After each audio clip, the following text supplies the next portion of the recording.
বিসমিল্লাহির রহমানির রহিম। আপনারা জানেন যে কেন্দ্র কর্মসূচি বিএনপির কর্মসূচি তো আজকের এই আনন্দ মিছিলের প্রস্তুতিকালে আমরা আজকে সবাই জড়ো হচ্ছি। আপনারা জানেন যে বাংলাদেশ জাতীয়তাবাদী দল বিএনপি আজকে কর্মসূচি দিয়েছে যে আনন্দ মিছিল করার জন্য বিএনপির এবং অঙ্গ সহযোগী সংগঠনকে নিয়ে আজকের এই আয়োজন করা হচ্ছে।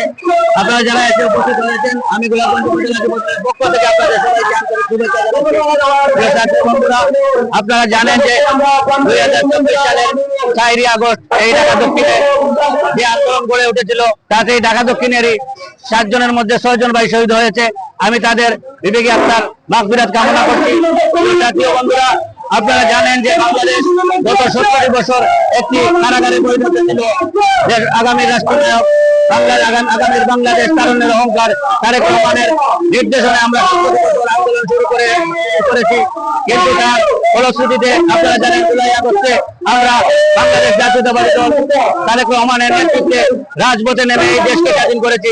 আমরা বাংলাদেশকে দ্বিতীয়বারের মতো স্বাধীনতা করেছি। এই স্বাধীনতা করতে গিয়ে যে সকল ভাই শহীদ হয়েছে সকলকে আমি আজকে স্মরণ করছি।